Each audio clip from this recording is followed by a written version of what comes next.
Sabe aquela frase que no meio do trabalho parece que faz o tempo parar?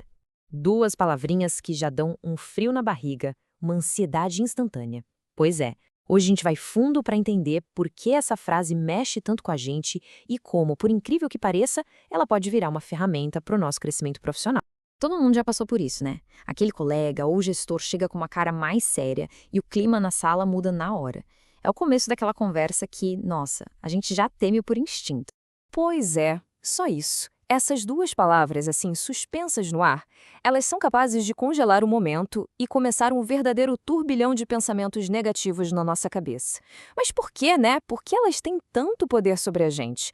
A questão toda está na carga emocional que a gente já coloca nessas palavras. Na hora, nossa cabeça já dispara para o pior cenário possível. É uma crítica, um problema, quem sabe até uma demissão. É essa antecipação negativa que dá tanta força para essa frase. E se essa nossa reação, esse medo todo, estiver, na maioria das vezes, equivocado? Bora questionar essa ideia e ver o que acontece quando a gente olha para o conflito de um jeito diferente. Então, vamos deixar a emoção um pouquinho de lado e olhar para os fatos. Tem uma pesquisa recente que mostra uma coisa que vai totalmente contra esse nosso medo instintivo. 87,8%. É muita coisa, um percentual altíssimo, mas ele não representa o que a gente poderia imaginar. Na verdade, ele mostra a porcentagem de pessoas que estão dispostas a entrar num diálogo durante um conflito no trabalho para achar uma solução. Olha, isso muda tudo. Ao contrário do que a gente teme, a grande maioria das pessoas não quer fugir da briga, mas sim usar esse momento de um jeito construtivo. A vontade de conversar já existe. Bom, agora que a gente já sabe que a maioria das pessoas está aberta à conversa, vamos ver como abraçar esses momentos pode ser algo surpreendentemente bom para o nosso desenvolvimento. Existem 5 benefícios principais. E o legal é que um benefício meio que puxa o outro, sabe? Eles se conectam. Começa com o primeiro, clarear ideias, que é quando a gente consegue ver um problema por um ângulo totalmente novo.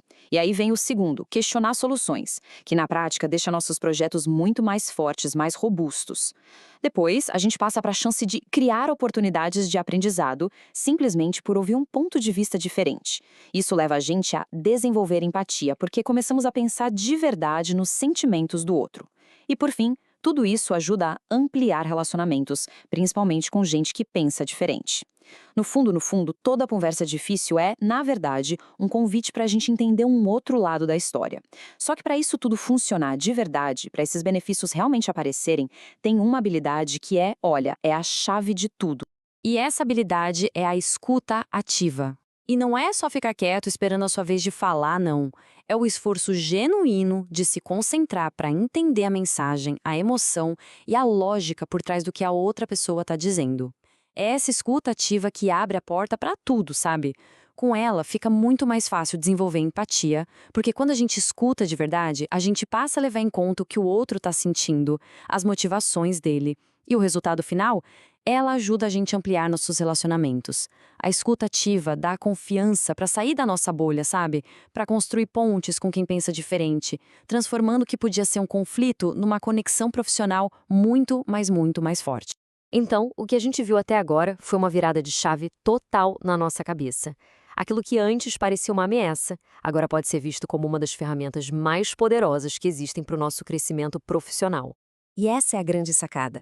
A mudança não está na situação, mas no jeito que a gente olha para ela.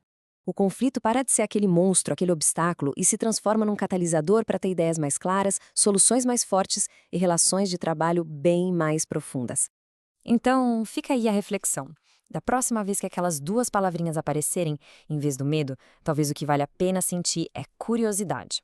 A pergunta que fica na cabeça não é mais onde foi que eu errei, e sim o que a gente pode construir junto a partir daqui.